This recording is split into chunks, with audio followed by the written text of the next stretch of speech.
Adventure shatters the oppressive and insistent reality as if it were a piece of glass. It is the unforeseen, the unthought of, the new.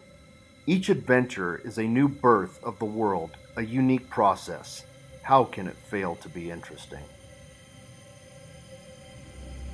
Jack London once wrote, "I would rather be ashes than dust. I would rather my spark burn out in a brilliant blaze than be stifled by dry rot. I would rather be a superb meteor, every atom in magnificent glow, than a sleepy and permanent planet. The proper function of man is to live, not merely exist. I shall use my time." Don Quixote, wrote Arthur Schopenhauer, is an allegory of the life of every man who, unlike others, pursues an objective, an ideal end that has taken possession of his thinking and willing, and then, of course, he stands out as an oddity in this world. Adventures are defined by their uncertainties, risks, and dangers, and so we must learn to face those primitive fears head on. "The bold adventurer succeeds the best," wrote the Roman poet Ovid. Boldness is in part the act of becoming more childlike, by regaining our capacity for wonder, curiosity, and adventure.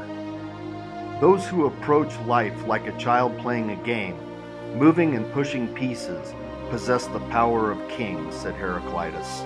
Children instinctively rebel against things like monotony and boredom. A man's maturity is to have regained the innocence of a child at play. It is with that knowing that we pursue a life of adventure on two wheels. That adventure becomes our quest in life, our desire to break the monotony of our everyday worlds, to step out beyond the realms of reason and to truly live, to seek out the beauty of nature and its merciless unpredictability. Ralph Waldo Emerson wrote, "To speak truly, few adult persons can see nature. Most persons do not see the sun. At least they have very superficial seeing. The sun illuminates only the eye of the man, but shines into the eye and the heart of the child. The lover of nature is he whose inward and outward senses are still truly adjusted to each other, who has retained the spirit of infancy even into the era of manhood." For those who are on a quest for adventure, I caution you now, for the world will not see you the same as the others.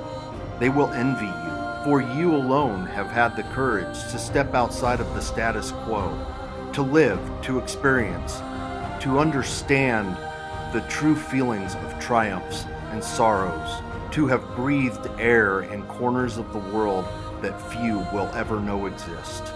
I will conclude with the words from Giacomo Leopardi, an Italian philosopher who spoke these words to an adventurer on the high seas. "If, at this moment, you and I, and all our companions, were not aboard these ships, in the midst of the sea, in this unknown solitude, in a condition as unclear and risky as you please, what other situation in life would we find ourselves in? What would we be doing? How would we be spending these days? Do you think more happily? Or would we not rather be in some greater trouble or anxiety, or else full of boredom? Even if we gain no other benefit from this voyage, it seems to me that it is most profitable to us, in that, for a while, it keeps us free of boredom, renders life dear to us, and makes us value many things that we would not otherwise take into account. And with that, I depart, and I say to each of you, strike out for that which is the greatest unknown to you, and remember, always ride with a smile."